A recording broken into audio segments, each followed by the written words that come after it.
Puji Tuhan, selamat pagi serta kembali beribadah mendengar firman Tuhan. Salam sejahtera dalam kasih sayangnya Tuhan Yesus Kristus menyertai memberkati kita sekalian.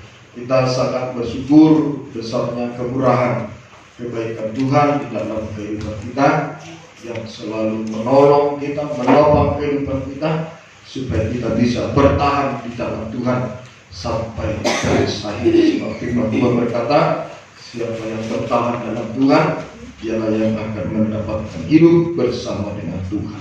Oleh sebab itu kita membutuhkan firman yang memberikan kekuatan kita untuk bisa tetap kuat bertahan dalam Tuhan. Baik, kita lanjutkan firman dalam kitab Keluaran pasal yang ke-7.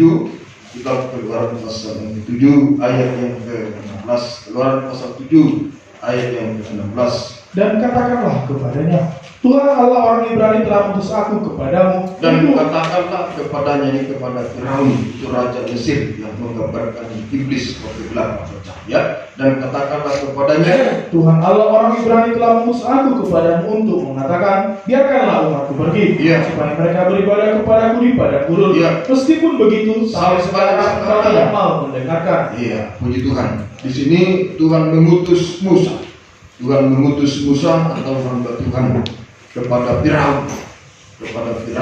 Itu Firaun yang tidak mau melepaskan umat Tuhan sampai sekarang untuk ibadah mereka. Sampai sekarang terus menerus ya. Iblis tidak akan pernah membebaskan umat Tuhan untuk beribadah sampai sekarang. Dikatakan ya itu terus menerus sampai Tuhan datang yang kedua kali. Itu merupakan usaha dari si iblis. Ya, tapi di sini Tuhan mengutus Musa hamba Tuhan kepada Firaun yang tidak mau melepaskan umat Tuhan sampai sekarang untuk ibadah. Artinya, saudaraku, sekalipun Firaun tidak mau melepaskan umat Tuhan, Firaun, ya, itu termasuk Firaun juga pemimpin di dunia itu punya perusahaan apa segala macam, tapi karyawannya dan dibebaskan beribadah.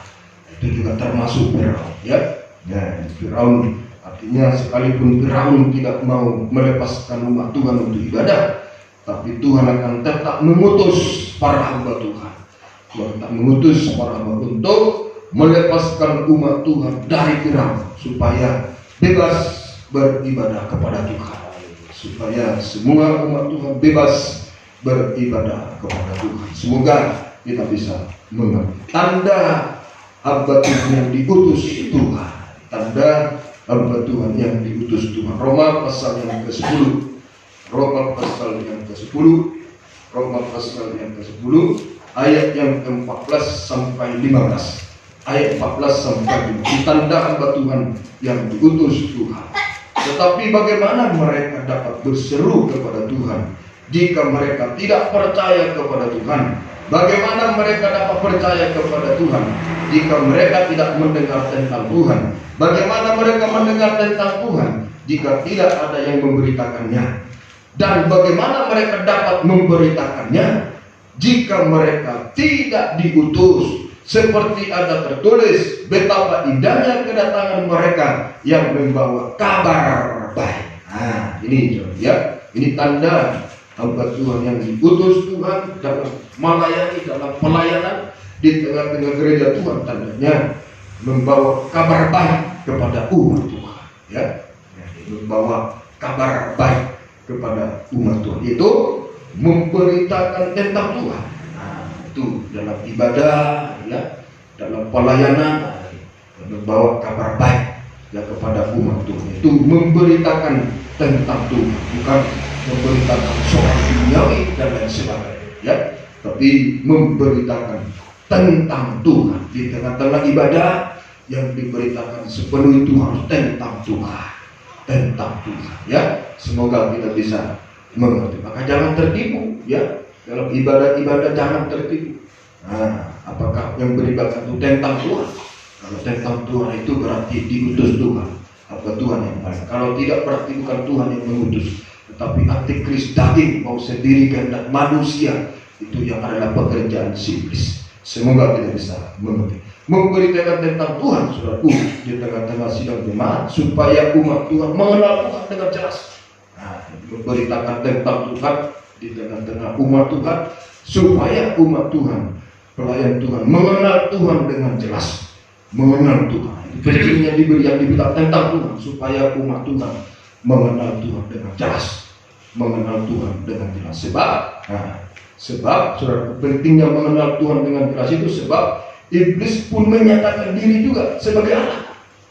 Kalau tidak mengenal Tuhan nanti dengan jelas, bahaya. Sebab iblis juga menyatakan diri sebagai Allah untuk disembah. Iblis juga menyatakan diri sebagai Allah untuk disembah. 2 Tesalonika. Makanya pentingnya yang diberitakan tentang Tuhan dalam ibadah di tengah-tengah sidang, diberitakan tentang Tuhan supaya umat Tuhan mengenal Tuhan dengan jelas, mengenal Tuhan dengan jelas, ya, sehingga tidak salah pilih dalam mengikut Tuhan, dalam menerima Tuhan, dalam mempercayai Tuhan. Sebab iblis juga menyatakan diri sebagai Allah, sebagai Tuhan untuk disembah, untuk disembah. 2 Tesalonika pasal yang kedua, 2 Tesalonika pasal 2 ayat 3, 4 dan 9, 3, 4 dan 9. Ya, janganlah kamu memberi dirimu disesatkan dengan cara yang bagaimanapun juga. Terus, sebab sebelum hari itu harus datang dahulu murtad. Terus, dan harus dinyatakan dahulu manusia durhaka. Manusia durhaka ini pekerjaan setan dalam kehidupan manusia. Terus, yaitu lawan yang meninggikan diri di atas segala yang disebut, atau yang disembah sebagai Allah. Sebagai Allah. Karena itu baru disembah sama Allah. Bahkan dia dulu di bait Allah. Menyatakan diri sebagai Allah. 9. Kedatangan pun durhaka itu adalah pekerjaan setan, dikatakan iblis. Ini setan mau tampil juga. Bahkan di tengah-tengah umat Tuhan mau tampil dia juga sebagai Allah, untuk disembah, sebagai Allah untuk disembah. Semoga kita bisa mengerti, ya. Semoga kita bisa mengerti. Jika iblis menyatakan diri juga sebagai Tuhan untuk disembah, jika iblis menyatakan diri juga, nyatakan dirinya sebagai Tuhan untuk disembah, berarti kita harus mengenal Allah yang sebenarnya dengan jelas. Kita harus mengenal Allah, mengenal Tuhan yang sebenarnya. Mana Tuhan yang sebenarnya? Karena iblis juga menyatakan diri sebagai Allah untuk disembah juga. Tuhan juga. Kalau Tuhan memang harus disembah, itu Tuhan. Tapi kalau setan, dia ingin disembah, menyatakan diri sebagai Allah, bukan Allah dia disembah, tapi dia adalah Lucifer, malaikat yang sudah jatuh dalam dosa. Malaikat yang sudah jatuh dalam dosa. Tapi dia mau ingin disembah. Makanya kita jangan mau ingin disembah manusia, ya, orang Batak, jangan mau ingin disembah, berarti mau menyatakan aku ini setan sembah. Kalau mau disembah kehidupannya, hanya Tuhan yang patut disembah. Kalau mau disembah juga, oleh aku ulah-ulah, ayo sembah ulah-ulah, berarti mau jadi setan dia. Selain itu, kan tidak boleh ada yang disembah. Kalau ada yang mau disembah, ingin disembah, minta disembah, berarti dia menyatakan diri juga sebagai Allah untuk disembah. Dia sudah menjadikan dirinya setan. Ayo kehidupan kita, jangan mau menyembah orang, menjadikan orang itu setan, kita ikut setan jadinya. Jangan. Ya, semoga kita bisa mengerti. Hanya Tuhan yang patut disembah, dan hanya Dia yang disembah. Selain Tuhan yang mau disembah, hanya setan. Hanya setan. Semoga bisa. Itu untuk menyesatkan kehidupan manusia tadi. Jangan biarkan diri disesatkan oleh apapun, siapapun dikatakan tadi. Berarti kita mau disesatkan. Kalau mau menyembah orang, ini ulah-ulah sembah ulah, itu berarti dia mau disesatkan kehidupannya. Sama dia yang mau jadikan orang itu setan dan menjadikan diri juga aku nih setan sembah. Semoga bisa mengerti. Ya, sekali lagi, saudara, jika iblis menyatakan diri juga Tuhan untuk disembah, berarti kita harus mengenal Allah yang sebenarnya dengan jelas. Harus kita mengenal Tuhan. Harus kita mengenal Tuhan, ya. Harus kita mengenal Tuhan, mengenal Allah yang sebenarnya, Allah yang sebenarnya dengan jelas. Semoga kita bisa mengerti, ya. Dari mana kita dapat mengenal Tuhan? Dari mana kita dapat mengenal Allah? Dari mana kita dapat mengenal Allah? Dari mana? Yohanes pasal 10. Dari mana kita dapat mengenal, bisa mengenal Tuhan? Yohanes pasal yang ke-10. Yohanes pasal yang ke-10. Ayat yang Yohanes pasal 10. Ayat yang ke-4 sampai ayat yang ke-7. Ya. Jika semua dombanya telah dibawanya keluar, dia berjalan di depan mereka dan domba-domba itu mengikuti dia karena mereka mengenal suaranya. Mereka mengenal suaranya, suara Tuhan terus. Tetapi suara asing pasti tidak mereka ikuti. Lalu mereka lari daripadanya karena suara orang-orang asing tidak mereka kenal. Itulah yang dikatakan Yesus dalam perumpamaan kepada mereka. Tapi mereka tidak mengerti apa maksudnya. Dia berkata demikian kepada mereka. Maka kata Yesus sekali lagi, aku berkata kepadamu, sesungguhnya akulah pintu ke domba-domba itu. Ini dari mana kita dapat mengenal Tuhan, mengenal Allah dalam kehidupan kita? Jawabnya dari suaranya. Dari suaranya. Kita tidak pernah melihat rupanya Tuhan.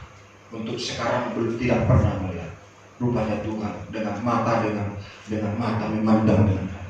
Tapi kita mau mengenal Dia dari suara.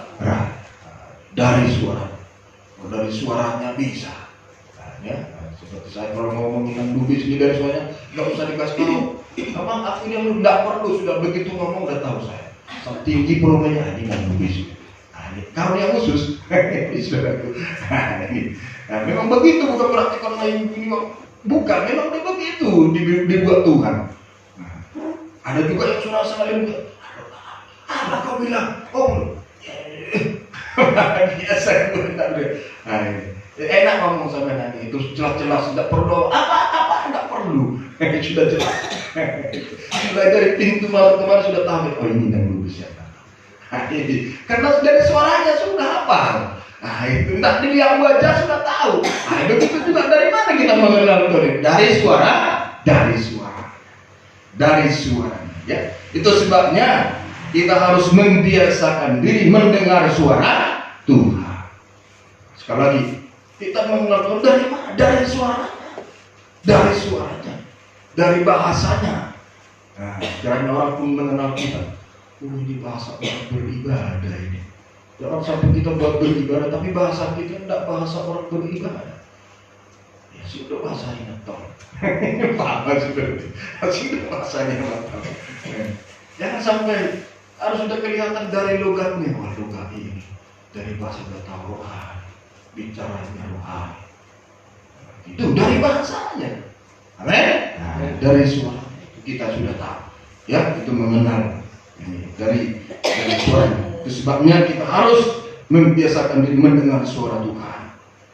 Ya, sehingga dapat mengenal Tuhan semakin biasa, terus menerus.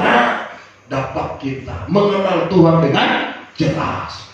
Kalau sekali ngomong mungkin belum apa, 2 kali, 3 kali belum, mungkin berbulan-bulan tak pernah bisa lupa lagi. Ya ingat ya suami istri ya, jangan sampai suara suami orang udah kenal, suaminya tidak tahu siapa ini. Akhirnya salah pilih, nanti salah tidur dengan suami orang, dengan istri orang. Suara ini. Ayo dari bahasa, maka biasakan. Ya, terus menerus biasakan. Semakin biasa terus semakin jelas, sejelas tidak bisa tertipu lagi. Kita bisa mengenal Tuhan dengan jelas karena sudah membiasakan diri mendengar suara Tuhan, bahasanya Tuhan. Semoga kita bisa mengerti. Di mana tempatnya kita mendengar suaranya Tuhan, bahasanya Tuhan? Di mana tempatnya kita mendengar itu? Terus menerus mendengar itu. Ayat 16. Yohanes 10:16. Ya. Ada lagi padaku domba-domba lain yang bukan dari kandang itu bangsa kafir. Domba-domba itu harus kutuntun juga, dan mereka akan mendengarkan suaraku. Masuk kandang. Lalu dikatakan mereka akan mendengar suaraku. Suara tuh di kandang penggembala. Mereka yang tidak masuk kandang penggembala, mereka aku masukkan kandang. Di sana aku berbicara, mereka akan mendengar suaraku. Terus ya, dan mereka akan menjadi satu kawanan, satu gembala. Ya, ini di mana tempatnya kita mendengar suara Tuhan? Di mana? Bukan di mall-mall, di mana-mana, bukan. Ya, tapi jawabnya, saudaraku, di kandang penggembalaan. Di kandang dalam tabernakel itulah ruangan suci. Di kandang penggembalaan itu ruangan suci. Lewat ketekunan 3 macam ibadah pokok. Di situ kita mendengar suara Tuhan. Di kandang penggembalaan kita mendengar suara Tuhan lewat ketekunan 3 macam ibadah pokok. Lewat ketekunan 3 macam. Itu sebabnya ketekunan 3 macam ibadah pokok jangan tinggalkan. Nanti tidak mengenal suara Tuhan, dia samar. Suara siapa? Ya suara Tuhan. Kalau dengar sudah tidak usah ngomong udah. Samuel ketika dia belum biasa mendengar suara Tuhan, dia dipanggil oleh Tuhan, Samuel. Dia lari. Apakah Bapak memanggil aku? Dia jumpa Imam Beli, padahal Tuhan yang manggil. Karena belum biasa mendengar suara Tuhan. Dan aku panggil kamu. Pulang tidur lagi. Tuhan panggil lagi, Samuel. Lari lagi dia. Ya Bapak, ada apa Bapak?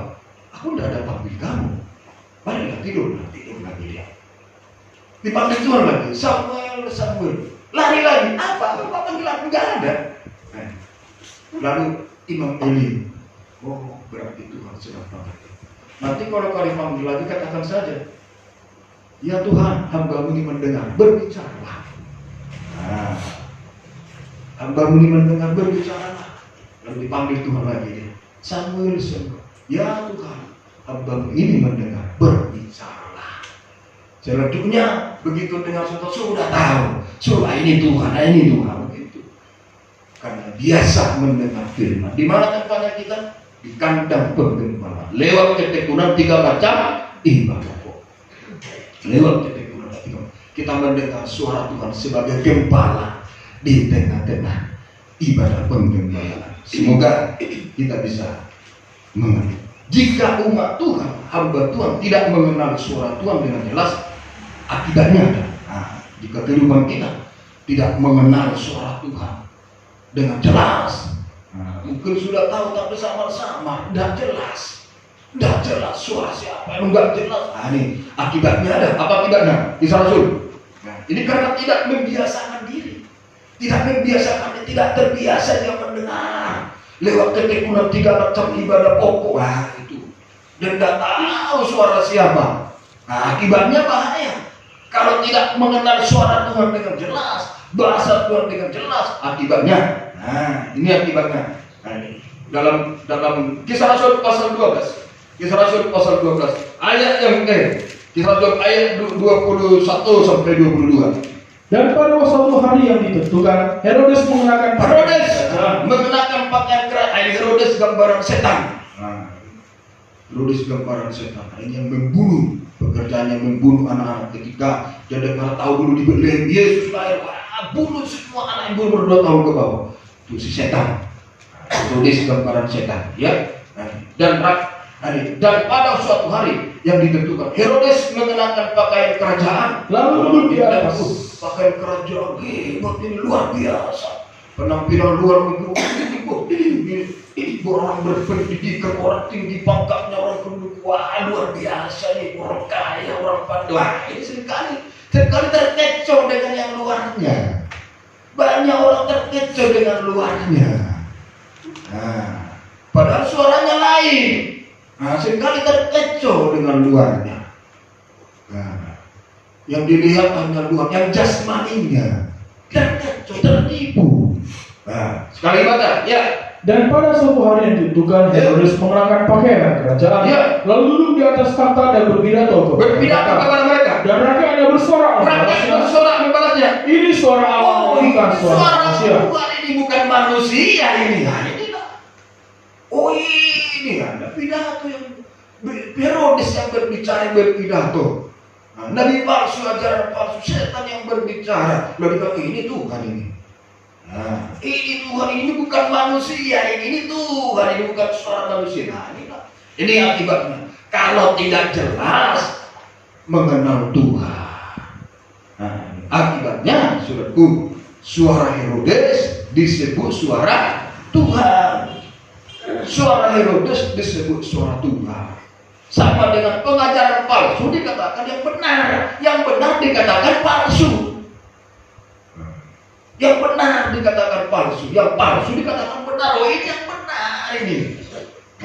Suara manusia disebut suara Tuhan. Kebenaran sendiri disebut kebenaran Tuhan. Ini kebenaran sendiri, kebenaran sendiri dianggap itu kebenaran Tuhan. Dianggap perkataan Tuhan, padahal enggak. sehingga tersesat kehidupan. Tersesat kehidupan. Nah, termasuk banyak hamba Tuhan itu tersesat kehidupan. Tersesat kehidupan. Karena suara Herodes dianggap suara Tuhan. Perkataan setan dianggap perkataan Tuhan juga. Perkataan yang tidak baik, yang tidak benar juga dianggap perkataan Tuhan. Nah, yang tidak benar dianggap benar, yang benar dianggap salah, dijadikan salah. Dalam kehidupan inilah kalau akibatnya kalau tidak jelas mengenal suara Tuhan. Semoga kita bisa perbedaan suara Tuhan dengan suara Herodes, suara setan. Nah, bahasanya Tuhan dengan bahasanya setan. Nah, ini perbedaan suara Tuhan dengan suara Herodes. Ciri-ciri suara Herodes. Yang pertama, ini ciri-ciri suaranya Herodes. Nah, suaranya Herodes. Nah, Lukas pasal yang ke-13. Lukas pasal yang ke-13. Lukas pasal 13. Paling celaka kalau gembala. Nah, Tuhan pendeta nggak bisa membedakan mana suara Tuhan, mana bahasa. Sehingga apa? Suara Herodes pun dia disampaikan dengan suara Herodes. Ajaran-ajaran palsu yang tidak sesuai firman, pelayanan palsu, ibadah palsu, itu diajarkan, diperbolehkan. Karena tidak tahu betul mana soal penting ibadah. Padahal ada ibadah buatan manusia, buatan sendiri, bukan yang dari Tuhan. Bukan yang dari Tuhan ibadah itu. Nah, bukan yang dari Tuhan ibadah itu, tapi dari manusia, peraturan organisasi. Nah, kalau dari Tuhan dia berpolakan, kerajaan surga berpolakan tabernakel itu. Tabernakel itu miniatur kerajaan surga. Miniatur kerajaan surga. Supaya manusia di bumi tahu bagaimana beribadah. Beribadah sesuai dengan yang di dalam kerajaan surga. Nah, itu ibadah ini miniatur. Ini contohnya di dunia ini bagaimana beribadah seperti ibadah di surga, seperti Tuhan ajarkan. Jadilah kehendakmu di bumi seperti di surga. Nah, kalau hamba Tuhan tidak bisa membedakan mana suara Tuhan, mana suara iblis, nabi palsu dan manusia daging, wah, tidak sama saja boleh, tidak apa-apa, penting beribadah. Padahal tidak sesuai firman, tidak sesuai dengan suara Tuhan, ikut juga dari ini. Sedang jemaat juga yang tidak bisa mengenal suara Tuhan dengan jelas. Saya bersyukur semua anak saya, mengerti juga sudah anak saya. Saya suruh dia di sana kau beribadah. Ya kawan saya ini yang kata khusus, anaknya juga yang pindah. Saya tidak tahu seperti itu ibadahnya. Nah ternyata di situ orang juga ganti-ganti kok. Bahkan kadang 1 minggu anaknya, 1 minggu bapak. Loh, Pak, apa saya bilang? Ibadah ini Pak di sini ternyata ganti-ganti orang itu berkhotbah. Ganti-ganti mana? 1 minggu bapaknya, 1 minggu anaknya. Kan salah tapi saya itu Pak. Gembala mana dia seperti itu? Tahu sudah. Kalau begitu, ini hari Minggu aku tidak di situ lagi. Oh iya di sana kamu. Kalau begitu di sana tempat sana kamu lagi. Tidak usah di situ lagi. Ya udah ada aku di situ. Masa seperti itu sudah bisa membedakan. Tidak apa-apa lah, cuma udah ada ibadah. Tidak seperti itu kita. Kalau sudah tahu, kawan saya satu angkatan khusus saya bilang, tapi lo kok begitu? Udah mendengar soal di dalam ruangan suci ini, meja hanya ada 1. Yang diganti itu rotinya, bukan mejanya. Rotinya firmannya yang perlu baru, bukan mejanya 1. Itu kesetiaan seorang gembala memberi makan domba. Bukan rotinya yang diganti-ganti. Bukan mejanya yang diganti. Banyak sekarang gereja mejanya diganti-ganti. Biar enak ganti mejanya. Loh, biar enak makanan diganti mejanya. Bukan biar menentukan enak makanan itu rotinya. Makanan bukan mejanya. Walaupun mejanya dari berlian adalah kalau ini rotinya juga dibikin daging yang sudah bau berapa hari baru dimasak. Ya tetap bau enak mau. Tak mungkin walaupun mejanya sederhana, tidak terpandang. Udah lapuk-lapuk ini, mungkin mejanya kepala tidak terpandang. Ini secara rohani tidak terpandang, buruk dan tua apa. Tapi kalau rotinya baru enak, amin. Menentu di situ, bukan mejanya. Banyak kesalahan gereja di situ. Ganti-ganti kemudian ayo masuk pelan serigala dimasukkan. Bila sidang imam mendengar serigala, semua diterekam serigala. semua dimakan serigala. Semua dimakan serigala. Dan itu berarti dia bukan gembala, bukan tabisan gembala dia. Satu meja, ini rotinya yang perlu digantikan. Itu Imamat pasal 24 ada ya. Roti yang diganti selalu baru, firman selalu dibaru. Berdoa gembala, berdoa membukakan firman. Semoga bisa. Mejanya jangan diganti-ganti. Ayo ya, perhatikan hati di mana Tuhan izinkan, mana tahu beribadah sesuatu. Lihat mejanya, gembalanya. Kalau ganti-ganti, berarti ini hanya iblis menyamar seperti malaikat terang. Hanya iblis menyamar seperti malaikat terang. Itu kalau meja diganti-ganti, bukan meja menentukan, rotinya, makanannya, amin. Itu yang perlu bahas. Semoga bisa mengerti. Ya, tidak cuma juga nanti kalau tidak mengerti suara Tuhan dengan benar, tidak mengenal Tuhan dengan jelas dan bermanya, meja diganti-ganti, enak ibadah itu meja. Kenapa? Mejanya diganti-ganti. Lu ganti-ganti makan meja. Dari meja ini. Gitu. Tapi kalau rotinya itu enak ya masakannya ya. Ada masakan gini, masakan enak ya. Bukan enak, mana kau mau makan mana enak? Soal di saat mejanya diganti-ganti, bukan makanannya, amin. Itu jangan salah, jangan mejanya dicari-cari ya, jangan mejanya, jangan lihat dua, jangan mejanya, lihat rotinya, amin, amin. Jangan lihat mejanya enak, ada penampilan. Ini semoga kita mengerti ya. Rotinya, ayo ini saudara. Nah ini ciri-ciri suara Herodes. Yang pertama, Lukas 13. Lukas pasal 13. Lukas pasal 13 ayat yang ke-31. Ayat yang ke-31. Pada waktu itu datanglah beberapa orang Farisi dan berkata kepada Yesus, "Pergilah, tinggalkan tempat ini, karena Herodes hendak membunuh engkau." Herodes ini juga gambaran nabi palsu, hamba Tuhan palsu, pendeta palsu yang bukan panggilan Tuhan yang menanya dia. Ya, yang ditunggangi oleh setan kehidupan. Ini ya, ini ciri-ciri suara Herodes. Amin. Dikatakan di sini, pada waktu itu datanglah beberapa orang Farisi dan berkata kepada Yesus, "Pergilah, tinggalkanlah tempat ini, karena Herodes hendak membunuh engkau." Nah, ini ciri-ciri suara Herodes. Perkataannya hendak membunuh Yesus. Itulah ciri-ciri suara Herodes. Nah, perkataannya hendak membunuh. Artinya sama dengan perkataan hendak membunuh Yesus. Artinya sama dengan tidak suka berdamai.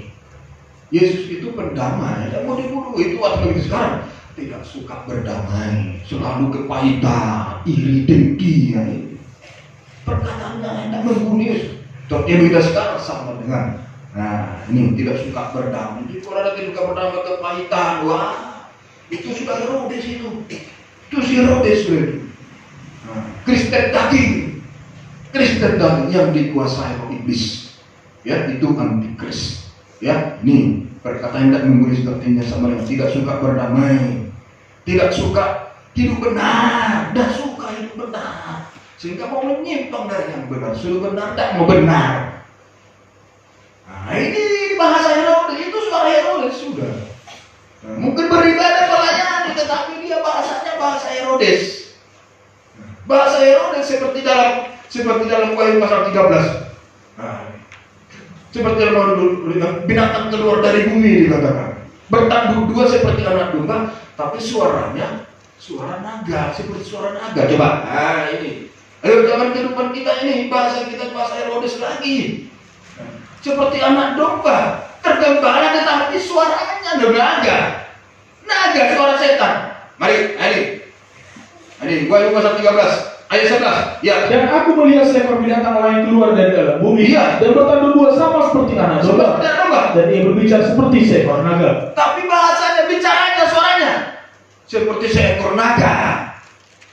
Naga Tuhan, bukan si naga yang naga. Beda kan sudah si naga. Naga itu ini si setan. Nah, ini tidak suka hidup benar. Tidak suka hidup benar. Tidak suka hidup benar, ya, juga tidak suka kesucian. itu membunuh Yesus. Tidak suka hidup benar, tidak suka kesucian. Kemudian juga tidak suka kesetiaan, sehingga tidak setia ibadah pelayanan, tidak suka kesetiaan. Tidak suka sama dengan tanpa ikat pinggang, tanpa berikat, tidak ada perhiasan pengantin. Dalam Jeremia pasal 2 salah satu perhiasan pengantin itu ada ikat pinggang. Ikat pinggang itu kesetiaan. Kalian tidak suka dengan kesetiaan. Kesetiaan nikah tidak suka, sehingga apa? Istri tidak tunduk pada suami, suami tidak mengasihi istri, anak tidak taat pada orang tua dalam segala. Tidak suka dengan suka berkhianat, tidak suka kesetiaan pada pengajaran yang benar. Itu tidak suka kesetiaan kehidupannya. Kemudian juga tidak suka kejujuran, tidak suka kejujuran. Itu iblis bahasa tidak suka kejujuran. Senangnya berdusta, hanya berdusta. Mendustai orang, mendustai sesama, mendustai suami istri, mungkin karena sesuatu, karena uang, karena kepentingan, berdusta kehidupan. Tidak suka kejujuran sehingga menjadi pendusta. Tidak suka kelemah lembutan sehingga keras hati. Tidak suka kelembutan, selalu keras sehingga selalu keras hati, mengeraskan hati kehidupan. Tidak suka kerendahan hati sehingga sombong, selalu menyombongkan diri dan lain sebagainya. Semoga tidak bisa. Kesimpulannya, saudaraku, menolak sistem menderita di dalam Tuhan. Kesimpulannya, tidak suka dimulai berdamai, benar, kesucian, dan sebagainya. Kesimpulannya, menolak sistem menderita di dalam Tuhan. Itu kesimpulan. Karena kalau mau benar itu berdamai, itu penderitaan benar. Dia tolak semua, menolak sistem menderita di dalam Tuhan. Itu bahasanya Herodesius, nabi palsu, ajaran palsu. Semoga kita bisa amin. Ya, itu yang pertama. Yang kedua, ciri-ciri suara Herodes. Kisah Rasul pasal yang keempat. Kisah Rasul pasal yang keempat. Kisah Rasul pasal yang keempat. Ayatnya mungkin 26 sampai 27. 26 sampai 27. Ya. Raja-raja dunia bersiap-siap dan para pembesar berkumpul untuk melawan Tuhan dan yang diurapinya. Sebab sesungguhnya telah berkumpul di dalam kota ini Herodes dan Pontius Pilatus serta bangsa-bangsa, suku-suku bangsa Israel melawan Yesus, hambamu yang kau urapi. Ini yang kedua, ciri-ciri suara Herodes, mengadakan perkumpulan untuk melawan Yesus yang diurapi. Ini mengadakan perkumpulan untuk melawan Yesus yang diurapi. Artinya, saudaraku, sama dengan selalu membuat persekongkolan, persekutuan, termasuk Anania Sapphira dalam nikah, membuat persekongkolan satu dengan yang lain. Mungkin sebagai saudara seiman, tapi persekongkolan. Selalu membuat persekongkolan untuk menentang firman pengajaran yang benar yang tertulis dalam Alkitab. Yang tertulis dan itu firman pengajaran benar yang tertulis dalam Alkitab. Inilah Yesus yang diurapi. Firman yang tertulis dalam Alkitab itu Yesus yang diurapi. Yesus itu firman, perkataan Tuhan, firman yang diurapi, firman yang tertulis dalam Alkitab. Semoga kita mengerti. Ya, kita mengadakan perkumpulan untuk melawan Yesus yang benar. Tidak sekarang sama selalu membuat persekutuan, persekongkolan, ya, untuk menentang firman pengajaran yang benar, menentang firman yang tertulis dalam Alkitab, sehingga tidak menuruti firman Tuhan, firman pengajaran benar yang tertulis dalam Alkitab, tidak menuruti, tidak mau menuruti kehidupan, tidak mau menuruti firman pengajaran yang benar yang tertulis dalam Alkitab, baik dalam nikah, tidak mau menuruti kehidupannya. Dan sehingga nikahnya menyimpang dari firman, tidak mengikuti firman. Nikah yang suci, nikah yang benar dan diikuti dalam. Sehingga apa? Kawin cerai, kawin mengawin, perselingkuhan, seks bebas dan sebagainya. Dalam nikah tidak mengikuti firman yang tertulis dalam Alkitab. Nikah dalam pergaulan tidak mengikuti firman yang tertulis dalam Alkitab. Batas pergaulan itu benar. Batas pergaulan itu benar. Seperti tabernakel ini ada layarnya. Layarnya warna putih, batasnya suatu kebenaran. Boleh bergaul dengan siapa saja, tapi batasnya kebenaran. benar. Semoga kita bisa mengerti. Melakukan dan mengikuti firman yang tertulis dalam Alkitab, dalam nikah, dalam pergaulan, dalam pekerjaan. Tidak mengikuti firman dalam Alkitab, tidak dalam kebenaran, tidak benar pekerjaannya, tidak benar pekerjaannya, menyimpang dari firman, melawan firman, ada kendajisan kejahatan di dalamnya. Semoga kita bisa, termasuk juga beribadah malah tidak mengikuti firman yang tertulis dalam Alkitab, tidak mengikuti firman yang tertulis dan sesuka hatinya, semaunya. Semoga kita bisa mengerti, ya. Semoga inilah ciri-ciri suaranya Herodes, iblis, nabi palsu, ajaran palsu yang juga banyak diikuti umat Tuhan dan diajarkan hamba Tuhan, pelayan Tuhan. Semoga sehingga tersesat dan binasa selama-lamanya. Semoga kita bisa mengerti. Sekarang ciri-ciri suara Tuhan.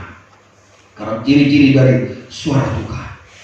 Ayo, makanya jangan tinggalkan ibadah penggempalan. Kita tidak tahu, oh ini suara Tuhan, oh ini Herodes. Ini dari palsu, ini suara daging manusia bisa kita tahu karena sudah membiasa, bisa jelas tahu membedakan. Semoga kita bisa mengerti. Ya, sekarang ciri-ciri suara Tuhan. Kisah Rasul pasal 1. Kisah Rasul pasal 1.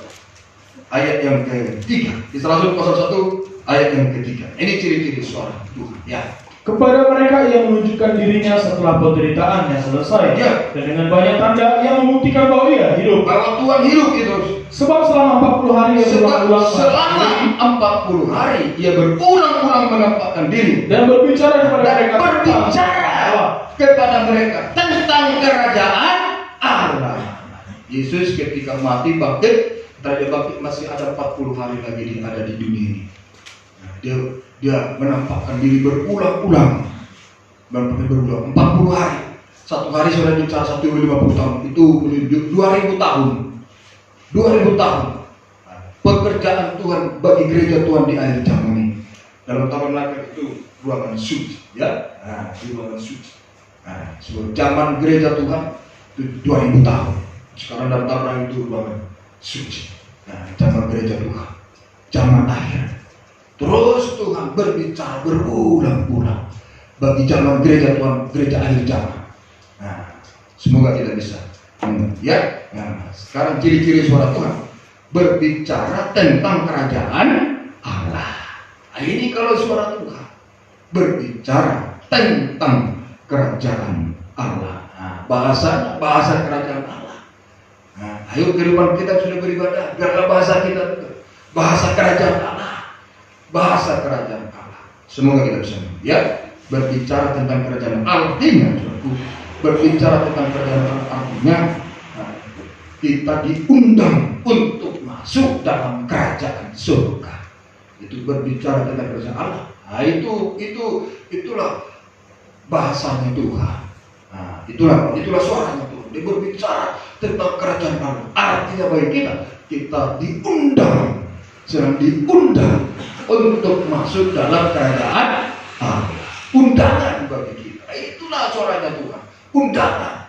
Memberikan undangan bagi kita untuk masuk dalam kerajaan Allah. Semoga kita bisa mengerti. Mau diundang masuk kerajaan surga, diundang. Loh, orang saja kalau pesta di dunia yang lain buat pesta mungkin orang hebat, orang pejabat itu kalau diundang, mungkin kita udah mau salah diundang. Coba yang mengundang, itu kerajanya semalam kita. Ya begitulah. Kalau saya ngomong nanti seperti menyinggung orang, bukan. Ya yang beda. Udahlah bahasa simpan aja itu. Duduk. Siapa anggota dewan? Semangatnya. Jangan-jangan nggak pernah gosok baju anggota dewan ini. Apalagi yang mengundang Tuhan. Ayo berpakaian rapi, ya bukan baru rapi, ya men? Rapi. Nah ini sopan, teratur, tertib, ya. Semoga bisa mengerti, ya. Nah ini kita diundang untuk masuk dalam kerajaan. Mengapa kita diundang Tuhan? Mengapa kita diundang Tuhan? untuk masuk dalam kerajaan surga. Mengapa kita diundang Tuhan untuk masuk dalam kerajaan surga? Kisah dulu, 1 Korintus, 1 Korintus. Mengapa kita diundang Tuhan untuk masuk dalam kerajaan surga? Nah ini undangan. Nah, sekarang masih undangan. Nanti baru kenyataannya. Kalau terima undangan bisa masuk. Nah, ayo sekarang diundang kehidupan kita. Ya, mengapa? Mengapa kita diundang Tuhan untuk masuk dalam kerajaan surga? 1 Korintus 7 ayat 31.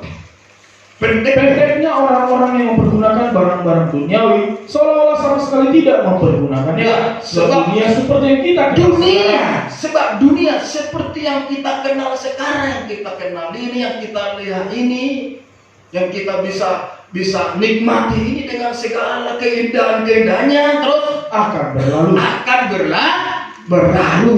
Baik, mengapa kita diundang Tuhan untuk masuk dalam kerajaan surga? Mengapa kita diundang Tuhan? Jawabnya, sebab dunia yang kita kenal sekarang, yang kita lihat sekarang ini dengan segala kemegahannya, keindahannya yang membuat banyak orang sombong, tinggi hati, berbuat dosa dan lain sebagainya, satu waktu akan berlalu. Satu waktu akan berlalu, akan lenyap ini. Apapun keindahan-keindahan gedung, bangunan ini itu semua satu waktu semuanya akan berlalu. Di mana kita tinggal, rumah apa semua dibangun ke rumahnya megah-megah, tak lagi pun dia meninggal, tinggal sudah. Ini makanya dalam Yeremia pasal 9 dikatakan, jangan ada orang bermegah karena kekuatan terlagi habis, kebijaksanaan kepandaian terlagi, profesor terlalu tidak ngerti apa-apa, karena kekayaan terlagi bisa berlalu, bangkrut, seperti Ayub bisa habis tiba-tiba. Tapi kalau ada yang bermegah, baiklah bermegah dalam nama Tuhan. Amin. Jangan dengan yang lain karena semuanya akan berlalu. Maka diundang Tuhan kita masuk dalam kerajaan surga. Ya, sebab semua yang kita lihat sekarang di dunia kita kenal dulu sekarang ini berlalu, dengan keindahannya akan berlalu. Satu waktu akan berlalu, lenyap, binasa. Satu waktu. Sehingga jika kita tidak masuk dalam kerajaan surga, sementara dunia ini di mana kita tinggal sekarang dengan segala keindahannya akan berlalu, lenyap, binasa. Sehingga jika kita tidak masuk dalam kerajaan surga, tidak masuk dalam kerajaan surga, akan juga berlalu, hancur, binasa bersama dengan dunia. Akan juga berlalu, hancur, binasa bersama. Setinggi apapun kedudukan manusia di dunia ini, sehebat apapun kehidupannya, sekuat apapun kehidupannya, kalau dia tidak masuk dalam kerajaan surga, nasibnya sama seperti dunia ini, yang semakin lama semakin memburu menuju kepada kebinasaan, berlalu binasa selama-lamanya, berlalu binasa selama-lamanya. Semoga kita. Tapi yang mau menerima undangan Tuhan, dunia ini akan berlalu lenyap, binasa. Tapi yang mau menerima undangan Tuhan akan mendapat hidup kekal dalam kerajaan surga selama-lamanya. Kalau kita menerima undangan Tuhan untuk masuk dalam kerajaan surga, dunia ini akan berlalu lenyap, binasa dengan segala keindahannya yang dibanggakan manusia dunia ini, yang membuat tinggi hati, berdosa dan sebagainya. Kita yang menerima undangan Tuhan, Tuhan memberi undangan, mengundang kita, kita terima undangan, kita akan hidup kekal bahagia bersama Tuhan selamanya dalam kerajaan surga. Semoga kita bisa. Ayo, maka kesempatan ini Tuhan mengundang, terima undangan Tuhan. Amin. Terima undangan. Karena dunia yang kita kenal, yang kita lihat sekarang ini dengan segalanya. Tidak salah yang dimiliki, ya silakan. Yang sekolah tinggi silakan. Tapi jangan lupa undangan Tuhan. Kesibukan kerja sana silakan. Tapi jangan lupa undangan Tuhan, karena semua akan berlalu. Gelar, kedudukan, pangkat semua akan berlalu. Kurang banyak apa gelarnya Presiden Habibie, doktor ini, doktor itu. Baru aku bikin luarnya dokter teknik pesawat, rupanya doktor ini, doktor sampai bosan aku mendengar doktor ini, doktor itu. Sampai bosan aku mendengar. Gelarnya bukan berapa panjang, berlalu juga. berlalu juga semua habis kehendak. Berlalu.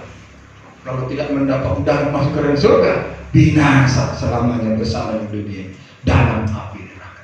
Tapi kalau kita sekarang sudah menerima undangan masuk ke surga, dunia berlalu dengan kemewahan, kita ada di surga bersama Yesus selamanya.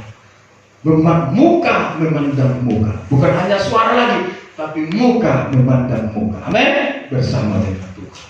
Semoga kita bisa praktek menerima undangan Tuhan. Praktek menerima undangan Tuhan. 1 Tesalonika pasal yang kedua. 1 Tesalonika pasal yang kedua. Ayat yang ke-11 sampai 12. Ya. Kamu tahu betapa kami seperti bapa terhadap anak-anaknya, telah menasihati kamu dan menguatkan hatimu seorang demi seorang. Menasihati, dikuatkan. Dalam apa? Ayo terima undangan Tuhan, terima undangan kemurahan Tuhan.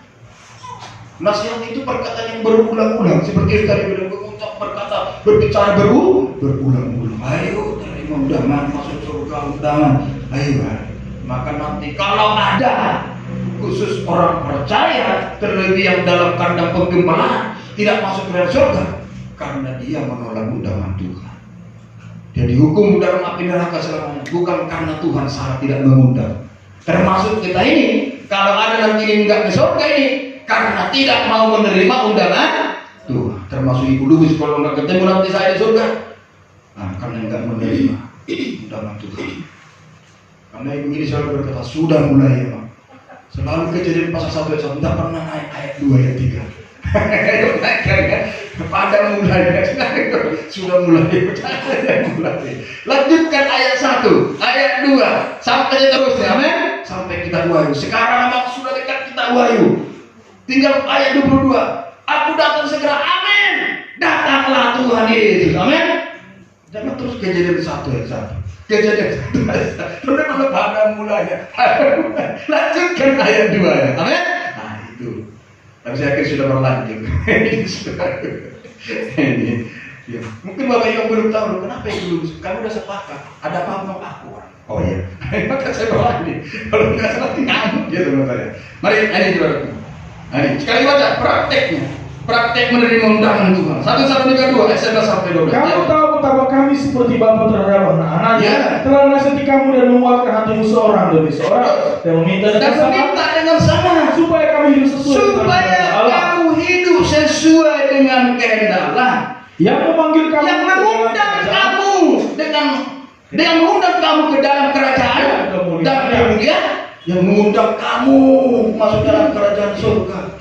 Aku menasihati kamu supaya kamu hidup sesuai dengan kehendak Allah. Itulah undangan Tuhan kita untuk masuk dalam kerajaan Allah. Praktek menerima undangan Tuhan, kita mau hidup sesuai dengan kehendak Allah.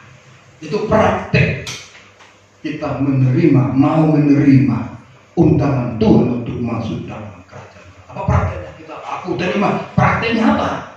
Prakteknya kita mau hidup sesuai dengan kehendak Allah.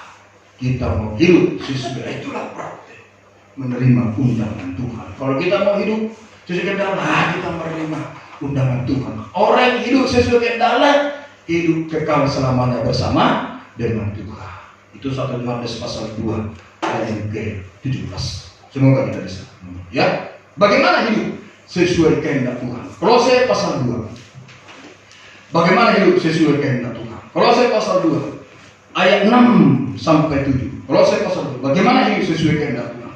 Kolose pasal 2 ayat 6 sampai 7. Ya. Kamu telah menerima Kristus Yesus Tuhan kita. Karena itu hendaklah hidupmu tetap di dalam Dia. Karena itu hendaklah hidupmu tetap di dalam Dia. Hidup sesuai kehendak Tuhan. Bagaimana sesuai kehendak Tuhan? Ayat 7-nya. Hendaklah kamu berakar di dalam Dia. Hendaklah kamu berakar di dalam Tuhan dan dibangun di atas. Dibangun di atas Tuhan. Hendaklah kamu bertambah teguh dalam iman yang telah diajarkan kepadamu.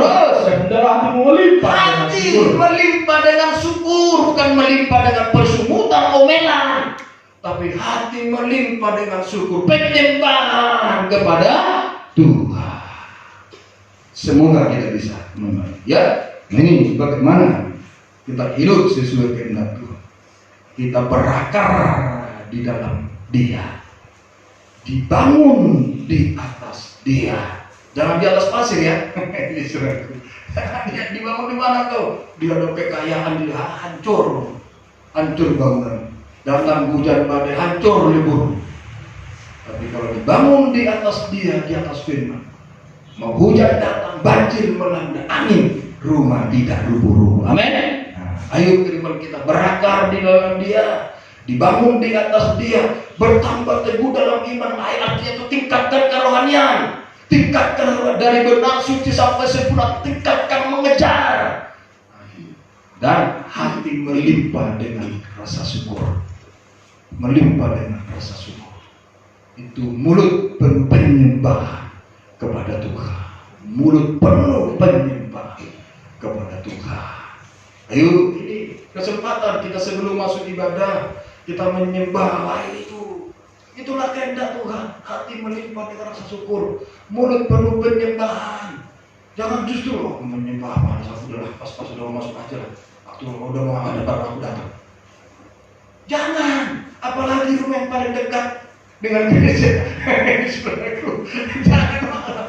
Dulu jauh di sana. Sudah datang cepat dekat. Lah sekarang di mana? Kok nggak kedengaran suaranya? Sudah hilang. Kalau mandi loteng, mati rumah. Jangan. Hati melimpah dengan syukur, amin. Ayo mulut penuh penyembahan. Apa yang keluar dan berasal dari hati. Kalau melimpah syukur, mulut penuh penyembahan. Penuh penyembahan kepada Tuhan. Penuh penyembahan kepada Tuhan. Semoga ya. Kita mulai berakar di dalam Dia. Berakar dalam Dia. Ini yang kita sampaikan kesempatan. Berakar dalam Dia. Akar itu ada dalam tanah. Bicara pengalaman kematian. Jadi berakar di dalam Dia. Artinya, berakar di dalam Dia itu artinya, arti berakar di dalam Dia, kita masuk dalam pengalaman kematian bersama Tuhan. Ini kehendak Tuhan dalam kehidupan. Ayo berakar dalam Dia. Itu artinya kita masuk dalam pengalaman kematian, dalam pengalaman kematian bersama Tuhan. Prakteknya apa? Praktek masuk dalam pengalaman kematian bersama Tuhan. Kolose 2 ayat yang ke Kolose pasal 2 ayat 20. Ya. Apabila kamu telah mati bersama-sama dengan Kristus, apabila kamu telah mati bersama-sama dengan Kristus dan bebas dari roh dunia, bebas dari roh dunia. Bebas dari roh dunia. Ini praktek masuk dalam pengalaman kematian bersama dengan Tuhan. Prakteknya kita bebas dari roh dunia, atau melepaskan, menyucikan diri dari semua roh dunia. Menyucikan diri, melepaskan, kita bebas dari semua roh dunia. Itu kita pengalaman mati bersama dengan Tuhan. Tanda kematian, mati dari keduniaan. Mati dari keduniaan. Kita di dunia, tetapi mati dari dunia, bebas, menyucikan, tidak lagi dibelenggu, diikat, dikuasai roh dunia. Tidak lagi sekalipun di dunia, tapi kita bebas menyucikan, melepaskan diri dari semua roh dunia. Dari semua roh dunia. Apa itu roh dunia? 1 Korintus pasal 3. Apa itu roh dunia? 1 Korintus pasal 3 ayat yang ketiga. Ya. Karena kamu masih manusia dunia. Karena kamu masih manusia dunia. Sebab jika di antara kamu ada iri hati dan perselisihan, bukankah hal itu menunjukkan bahwa kamu manusia dunia? Itu menunjukkan bahwa kamu manusia dunia. Dan kamu hidup secara manusiawi. Iya. Ini apa itu roh dunia? Iri hati dan perselisihan. Itulah roh dunia. Kita harus lepas dari semua. Mati dengan yang dunia. Ya, semoga bisa mengerti. Apa itu roh dunia? Iri hati dan perselisihan. Ayo hati-hati dengan iri hati. Iri hati itu tidak senang orang lain lebih dari hidupnya. Itu iri hati. Tidak senang orang lain lebih diberkati dari hidupnya. Banyak kali juga ini terjadi dalam keluarga anak-anak. Seperti anak-anak Yakub. Karena Yakub membuat jubah yang maha indah pada Yusuf. Saudara menjadi iri hati semua. Dan senang. Tidak senang saudaranya lebih diberkati. Mungkin orang tuanya lebih memberi dari orang. Tidak senang dia merujuk aku. Ada iri hati. Sudah iri hati. Sudah iri hati. Masuk pengalaman bersama dengan namanya mati. Mana ada orang mati iri hati? Ada kakak di sini ada meninggal. Di sini meninggal. Ini kasih peti yang dari cantik apa di sini udahlah. Apa saja lebih apa yang buru-buru. Tidak iri hati. Kamu boleh petinya? Tidak ada itu. Ya terserah mau dia baru ya dia bisa. Pada Tuhan. Amin. Ini cerita karena belum mati. Loh boleh kau. Enggak tahu orang itu beli. Iri hati. Jadi bertengkar. Itu berarti belum pengalaman kematian. Belum ada pengalaman kematian. Semoga bisa mengerti. Kalau sudah mati mau satu pakai cincin dengan begitu tidak apa-apa. Tidak masalah. Amin. Loh. Loh. Mungkin beda singa aja di bunga loh. Lihat bunga dari bunga. Sudah iri hati. Hati-hati dengan iri hati. Memicu membuat ini berbuat jahat, kebencian dan sebagainya.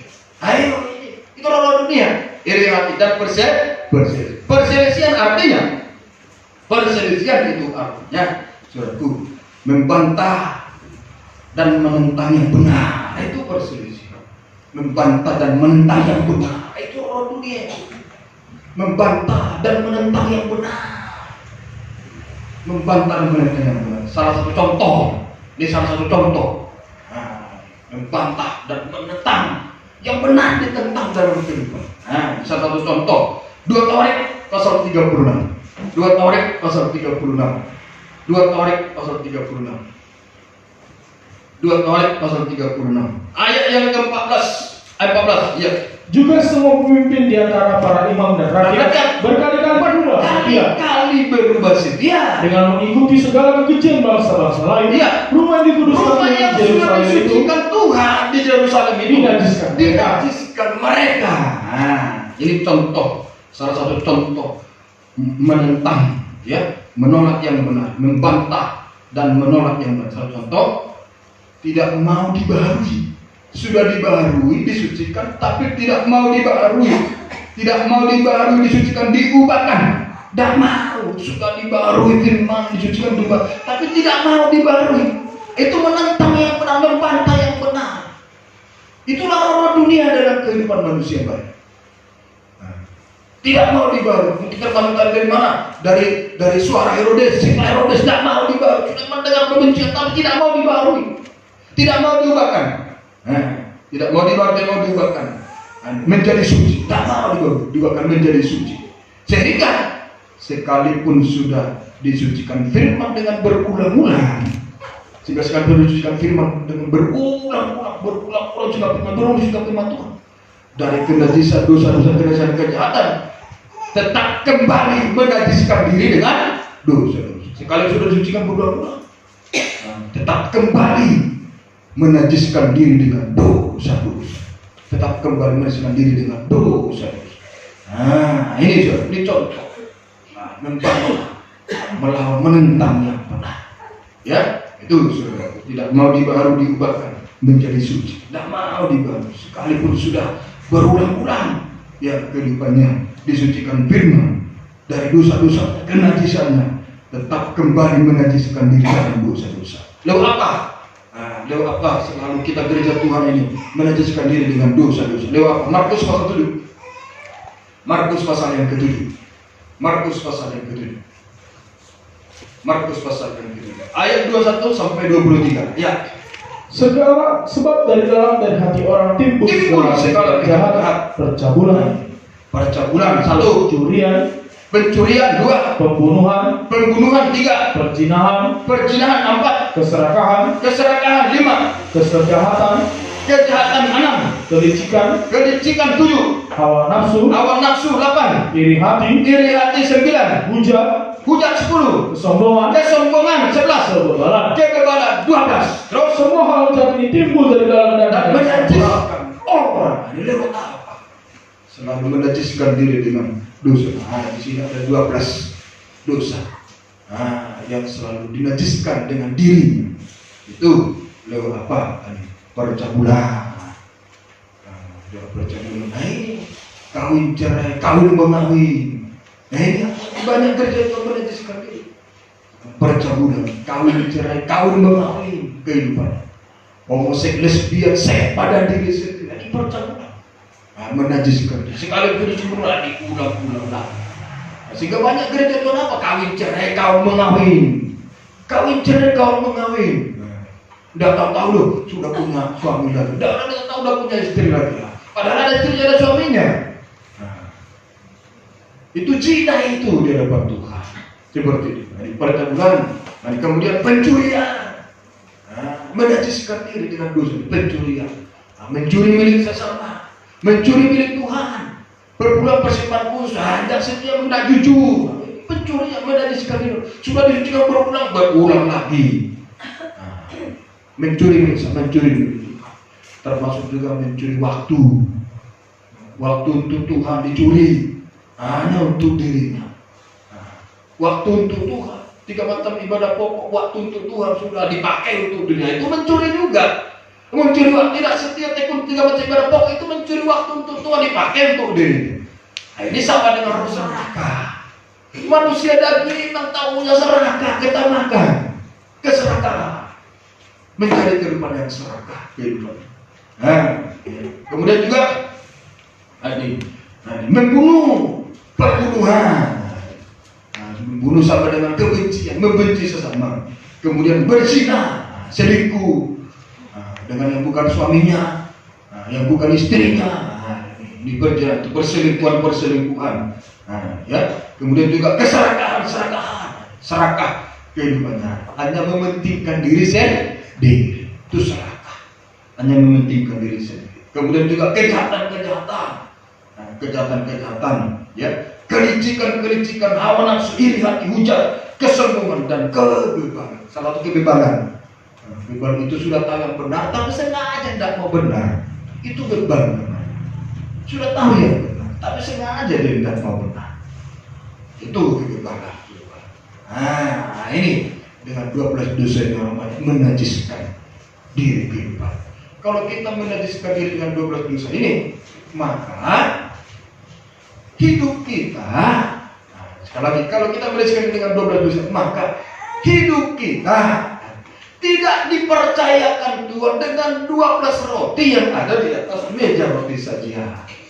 Nah, ini tidak dipercayakan Tuhan kepada kita firman Tuhan. 12 roti itu persekutuan dengan firman, tidak dipercayakan Tuhan kepada kita.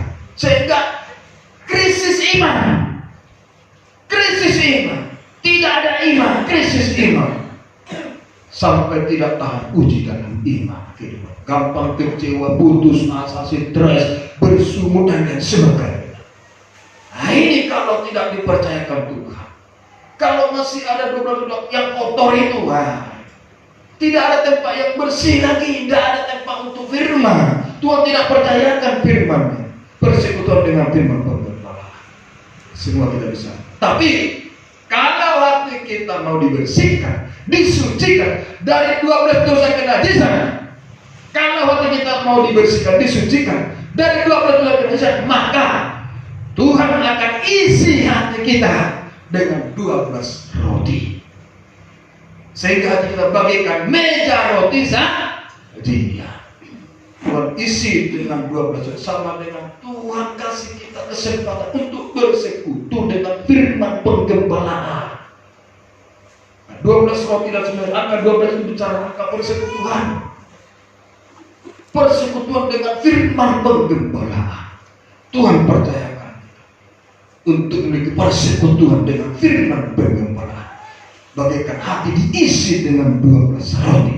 Hati kita bagaikan meja roti saja. Meja ini gambaran hari. Meja ini disalut dengan emas. Dari kayu penaga, gambaran manusia berdosa. Tapi sudah disalut, sudah bersih dari kenajisan. Sehingga layak menjadi tempatnya roti. Layak menjadi tempat firman penggembalaan. Hati kita bagaikan meja roti sajian. Meja roti sajian. Tempatnya atau posisi dari meja roti sajian. Keluaran pasal 26 ayat 35. Ini tempatnya meja roti sajian. Kalau sudah hati kita, wah, bagikan meja sajian, ada persekutuan dengan firman penggemaraan, tempatnya atau posisi dari meja roti sajian. Keluaran 26 ayat 35. Ya. Meja itu haruslah kau taruh di depan tabir itu, ya. Dan kandil itu hari meja di depan tabir ini, di tabir tirai itu di depannya. Terus dia.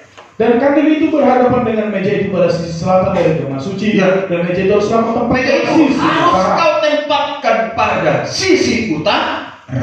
Posisi atau tempat dari meja roti sajian.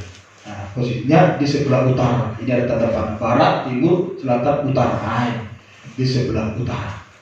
Nah, ini tempatnya meja. Hati kita akan bertempat di mana? Wah, di sebelah utara hatinya sudah. Di sebelah utara. Ayo sekarang di mana hatinya ini? Jangan-jangan di Pajak Baru. Di mana tuh di Pajak Baru? Wah, gawat ini. Di dalam ibadah hatinya kita di mana? Jangan-jangan di kalung atau di berpemakai camkan yuyun pamer. Namanya ini tahu aku bersih di kalung mungkin kan itu. Nah, ayo ini hati kita mereka berada di sisi sebelah utara. Apa artinya? Berada di sebelah utara. Apa artinya? Mazmur. Mazmur. Kalau sudah diisi Tuhan, kalau sudah kita mau dilepaskan dari 12 lebih, hati kita diisi Tuhan. Dengan 12 sama dengan akan bersekutu dengan firman penggemaraan, hati kebaikan meja roti sajian. Meja roti sajian. Semoga bisa mengerti. Kalau meja belum disalib emas, Tuhan tidak mau menempatkan rotinya. Tidak mau menempatkan rotinya. Sehingga hatinya posisinya bukan di sebelah utara, berputar-putar di mana-mana. Berputar-putar di mana-mana. Di kubangan dosa hatinya. Di kubangan dosa hatinya, bukan di sebelah utara. Mari, apa artinya? Di sebelah utara. Mazmur 80, Mazmur 40, Mazmur 48 ayat yang ketiga. Ya. Gunungnya yang kudus yang menjulang permai. Ini gunungnya yang kudus yang menjulang permai adalah kegirangan bagi seluruh bumi. Gunung Sion itu jauh di sebelah utara. Kota raja besar. Kota raja besar itu Yerusalem baru di mana? Jauh di sebelah utara. Ya. Apa artinya? Meja sajian posisi di sebelah utara. Apa artinya? Artinya hati kita mengarah ke kota raja besar. Itulah kota Yerusalem baru. Hati kita mengarah kepada kota raja besar. Itulah kota Yerusalem baru. Wah, ini kalau hati kita sudah kenal meja roti sajian. Diisi Tuhan dengan firman penggemaraan, dirayakan bersih. Wah, hati kita posisinya berada di sebelah utara, terus artinya selalu mengarah hati kita. Mungkin kita banyak kesibukan sana sini segala macam, tapi hati kita selalu mengarah arahnya, pusat perhatiannya kita, pandangan kita hanya tertuju kepada kota raja besar Yerusalem yang baru. Semoga kita bisa mengenai ini. Ayo hati kita ini di mana sekarang? Di mana posisinya? Mengarah kemana? Kalau belum mengarah ke kota Yerusalem baru, kota raja besar yang baru, wah itu periksa. Berarti masih mempertahankan dosa. Berarti belum diletakkan Tuhan di sana. Belum diletakkan. Karena hati belum bersalut dengan, belum bersih, belum dalam kesucian ilahi. Kalau sudah bersalut dalam kesucian ilahi, tidak ada keresahan di dalam hati. Roti diletakkan. Roti diletakkan. Ada persekutuan diletakkan bersama firman penggemaraan. Sehingga posisi sebagai di sebelah utara yang mengarah, selalu mengarah ke kota. Mungkin banyak masalah kesulitan, pada tetap hati mengarah ke kota raja besar Yerusalem yang baru. Yerusalem yang baru. Semoga kita bisa. Hasilnya, apa hasilnya? Kalau hati kita ini mungkin tidak punya apa-apa, tidak masalah. Yang penting hati, walaupun punya kain segala, hatinya di mana? Kalau tidak mengarah kepada kota Yerusalem baru, dunia akan lenyap binasa. Kalau tidak bisa berarti di dunia mengarah hanya dua. Ada dua. Binasa lenyap selamat. Semoga kita bisa. Ayo ini hasilnya. Kalau hati sudah selalu hanya mengarah, pusat perhatian, pandangan, pikiran Sudah. Kalau sudah hati mengarah, pandangan, pikiran, semua kalau perbuatan sudah mengarah ke kota Yerusalem, ya baru hasilnya. Mari 2 Korintus pasal yang keempat. 2 Korintus pasal yang keempat. Ya, sedikit lagi. Ya, 2 Korintus pasal yang keempat. 2 Korintus pasal yang keempat. Sedikit lagi. Ah, senang ya? Biasanya aku pikir, itu kalau tidak mengarah ke sana. Kalau kedua, sedikit lagi benar. Segar. Sebelum tadi. Sedikit lagi, karena mengarah. Ayo ini, di mana mengarah? Masih lama lagi, amin. Loh, masih mengarah. Kalau mengarah, lu namanya mengarah ke sana. Beda. Mari ini 2 Korintus pasal 4. Ini hasilnya. Ini 2 Korintus 4 ayat 16 sampai 18 ya. Sebab itu kami tidak tahu hati. Rasul Paulus, aku tidak pernah tawar hati. Banyak masalah penderitaan aku tidak tawar hati. Kenapa? Karena hatinya mengarah ke kota Yerusalem baru. Terus, ya. Tetapi meskipun manusia lahiriah kami semakin merosot, manusia batinnya kami ibadah dari sehari ke sehari. Sebab penderitaan ringan yang sekarang ini mengerjakan bagi kami kemuliaan kekal. Penderitaan berat. Rasul Paulus dicambuk lah, dipukulin banyak lah, ringan semua. Ringan, enak ringan. Tidak mau putus, tidak mau tawar. Tapi coba kalau tidak mengerti sedikit, masih mendidik. Kok dia beribadah? Karena tidak mengarah ke sana. Rasul Paulus mau dilempari dan dia ringan. Artinya seolah-olah tidak mengalami penderitaan. Seolah-olah, sekalipun banyak, seolah-olah bisa. Amin. Karena hati sudah mengarah ke sana. Coba kalau nggak ke sana, sedikit udah orang holsoan. Sehingga mulai tahu hati tapi kos orang minggu nggak tikung tergembala, kos orang apa menunggu. Sudah itu. Orang ke sana. Yang kecil menjadi seolah sangat berat. Tapi kalau sudah mengarah, saya olah-olah ringan. Amin. Saya olah-olah ringan. Mungkin berat lebih banyak. Karena seorangnya suaminya itu menolong istri yang malah tambah berat. Tertimpa saya olah-olah ringan. Mari baca lagi. Ya. Sebab penderitaan ringan yang sekarang ini mengerjakan bagi kami kemuliaan kekal yang melebihi segala-galanya. Ya. Jauh lebih besar daripada penderitaan kami. Sebab kami tidak memperhatikan yang kelihatan ini. Sudah hatinya tak ke sini yang ke dunia bukan. Terus mana? Melainkan yang tak kelihatan. Kepada yang tidak kelihatan itulah kota raja besar Yerusalem baru kerajaan surga selamanya. Nah, ini hasilnya. Kalau hati kita sudah selalu mengarah ke kota raja besar Yerusalem, hasilnya tidak mau tawar hati, menderita di dalam Tuhan. Tidak mau tawar. Banyak mungkin membuat kita tawar hati, lemah, putus asa, kecewa, tapi tidak mau tawar hati. Tapi tetap sabar menderita di dalam Tuhan. Yang berat pun seolah-olah tidak diringankan semua dalam kehidupan. Ayo banyak ringankan hari ini apa? Lebih baik kita menyembah dan memuji Tuhan. Amin. Berdoa, diringankan. Jangan dibawa kepada keluh kesah. Oh nanti tambah lagi ya kamu ngapain? Oh iya gue. Tambah apa lagi? Lalu kamu bagaimana? Oh baik doa. Oh nak baik doa.